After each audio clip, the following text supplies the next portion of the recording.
I am placed at Black Hills Children's Home Society in Rockerville, South Dakota. I work under the therapist, so we do individual therapy with the children there, and then we also do group therapy. We go down to the school sometimes and help cover in the classrooms as well.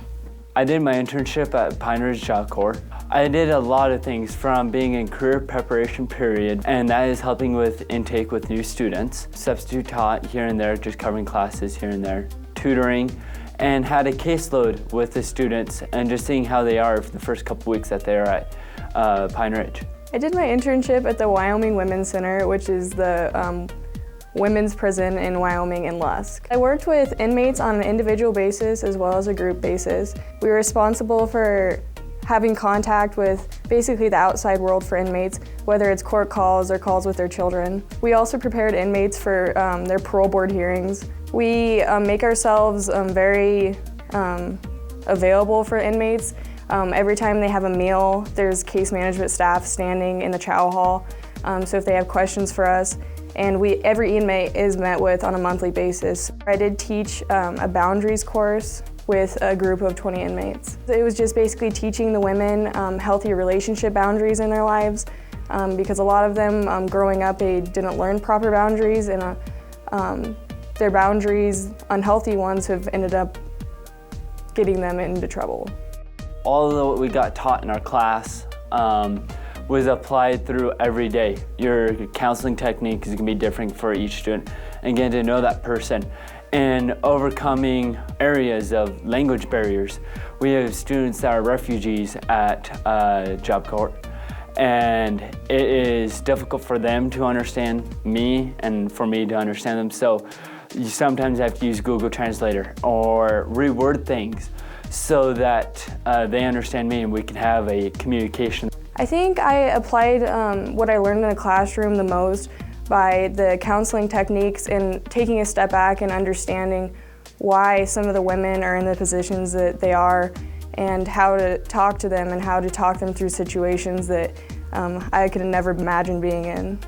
It's a lot different being in the classroom and hearing about it, reading it in books, than actually hands-on with working with the individuals. One of the classes that really did help me was a group therapy class we took, and we were able to practice in class with our peers, and then I was able to take that knowledge and work with the kids individually or in a group setting.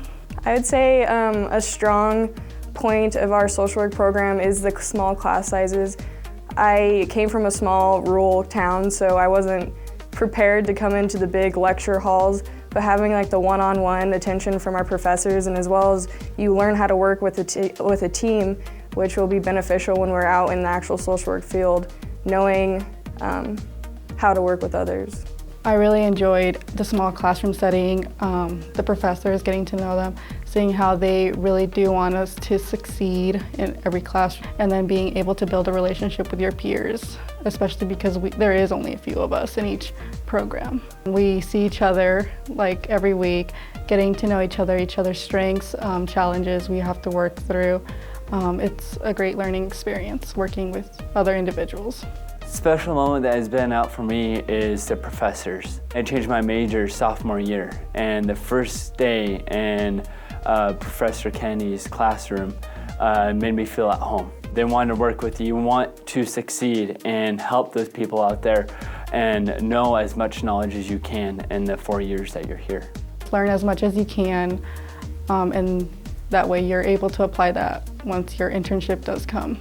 Be prepared to get to know yourself. We have to become aware of us before we can help the other person. I believe that no matter what situation a person's in, everyone deserves an advocate and a voice, because some people can't have their own voice. And being able to help others and give them the resources, that's what I'd like to do.